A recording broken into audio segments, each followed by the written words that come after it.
show, Boy Meets World. And then this little show turned into Girl Meets World. Girl Meets World, yeah. And they gave you a call. They did. And you went back. It took a while, but yes, they called first, and if anybody who follows me on Twitter knows that I have been dealing, since I was about 24, with a pretty serious anxiety disorder, which is one of the reasons I stopped doing on-camera acting. And then it came to the point where I woke up one morning and I said, anyone who deals with anxiety out there, there's a ton of us, where you kind of eventually, you look and you go, okay, it's gonna rule me for the rest of my life, or it's not. Right. I mean, I'm scared of standing at the edge of the cliff. I have to jump either way, so I might as well run and jump. Right. So I called Michael Jacobs eventually. He said right from the beginning, whenever you want to come, whatever you want to do, let me know. So we let them go the first season, and the second season came, and I said, look, the stars could not align any better for me to come back on camera.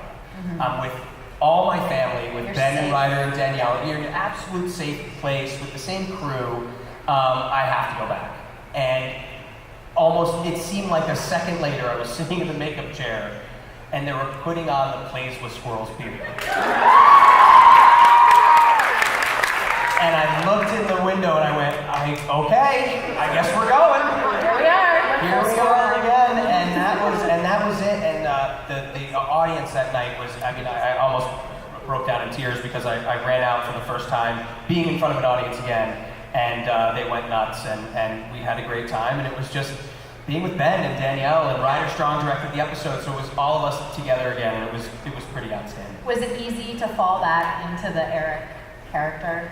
Yeah, because it's very scary how much he's me. I mean, this show was on, what, 8 years? We did seven seasons, yeah. So, I mean, that happens. You become... It's one of those things where, especially at the beginning, when you watch the beginning of the show, I was like the cool, hip older brother who, always had girls, and then the producers went, that just doesn't look right. Put him in a sweater. Yeah, put him in a sweater, let him sweat, just do that.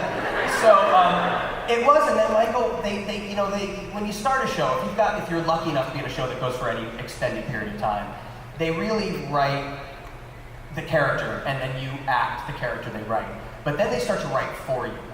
And it scared me how they were starting to write for me. So it's like, I guess this is who I am. And he got progressively, I don't like to use the word dumber, but dumber. And he was just fun, and Eric's heart was always amazing, and he was just kind of Forrest Gump a little bit, where he was stumbling into these wonderful things, and so going back on Girl was incredible. And then of course you say, God, this guy's ridiculous, he's making all these stupid decisions, what are you going to do with him? Oh, I know, he's going to be a senator. So it did come down to of course Eric's going to be a senator. So yeah, it was a wonderful experience, it really was. It was scary and awful, and wonderful and incredible. It's like your first date, Well, I think that everyone agrees. We're so happy that you went back. Okay.